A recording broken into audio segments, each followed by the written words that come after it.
skill zone 2, fruits. Hey kids, in this skill zone, we will learn more about fruits. We have learnt a lot about fruits. They come in different colors and different varieties. They come in different shapes and grow all over the world. They are eaten in different ways. We can eat them fresh, add them for flavor, make juice, jam and jelly out of them. सो यहाँ बच्चों को fruits के बारे में बहुत कुछ पता है ऑलरेडी. सो इस पेज में हम क्या करेंगे, ये सारी पिक्चर्स भी दी हुई हैं कि फ्रूट्स बास्केट है उसके आसपास. तो इस एक्टिविटी को उनको कम्युनिकेशन स्किल को डेवलप करने के लिए यूज करेंगे कि वो फ्रूट्स के बारे में मालूम है. अब उनसे पूछिए कि उनका फेवरेट फ्रूट कौन सा है, कहाँ पे मिलता है, कब मिलता है. जितने क्वेश्चंस पूछेंगे उसको एक्सप्लोर करना सिखाएंगे. उनके आइडियाज को ऑर्गेनाइज करें और उसको कम्युनिकेट करें, यानी सोचें और उसको आपको बताएं कि आप उसको समझ सके.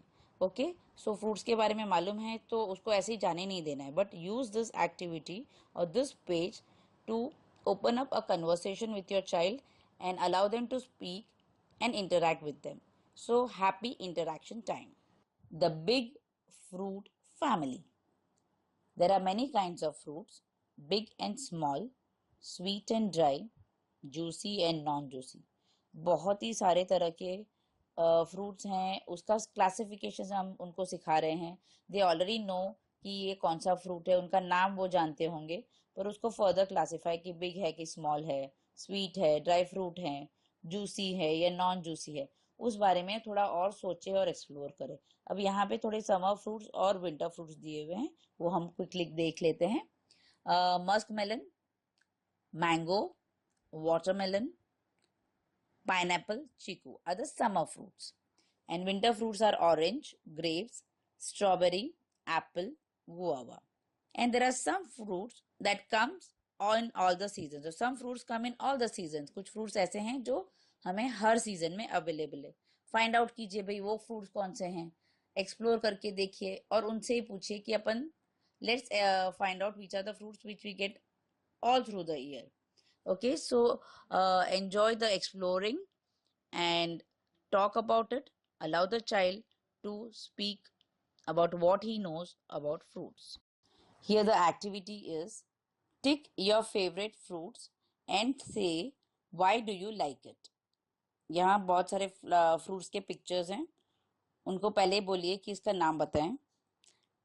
Once they identify the fruits, ask them कि which is their favorite fruit और क्यों फेवरेट है ये पूछें और let them speak as much as they want. आप आराम से बैठ के सुने और उसको एंजॉय करें. And the next activity is tick the things that are made from fruits. यहाँ कुछ पिक्चर्स हैं फूड आइटम्स के, उसमें से किन किन चीज़ों में चीज़ें फ्रूट से बनती है. For example jam, jam is made of fruit, उसमें टिक डालिए. फिर है juice which is also made of fruit, तो वहां पे भी हमें टिक डालना है. फिर नीचे है it's looks like a coffee, so it's made of fruit, no, so we'll just leave it. Then jelly, yes, strawberry flavour की जेली अलग अलग फ्लेवर्स की आती है, तो this also made of fruit, tick कीजिए. Bread, no, it's not made of fruit, so just leave it.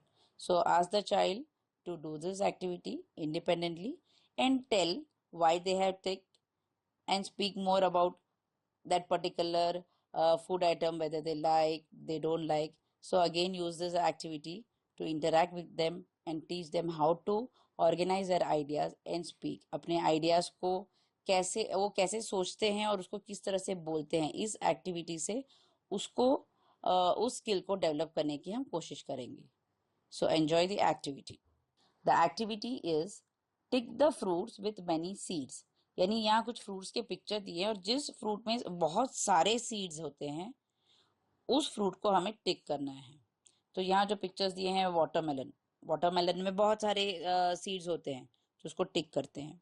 फिर नीचे दिया है चेरी, चेरी में एक ही सीड होता है तो इसको हम टिक नहीं करेंगे. फिर पैर, पैर में भी ज्यादा सीड्स होते हैं तो उसको टिक करेंगे. देन कस्टर्ड एप्पल या सीताफल, सीताफल में भी बहुत सारे सीड्स होते हैं, उसको हम टिक करेंगे. और मैंगो, मैंगो में तो एक ही सीड होता है तो इसको हम टिक नहीं करेंगे. Okay, then comes the next one, tick the fruits with one seed. अब यहाँ इसका उल्टा है भाई, जिसमें से वन सीड है उस फ्रूट को टिक करना है। तो जस्ट इस एक्टिविटी को बच्चे को अच्छे से एक्सप्लेन कर दीजिए, उसको डिस्कस कीजिए और उसको इंडिपेंडेंटली इस एक्टिविटी को करने दीजिए। So enjoy the activity.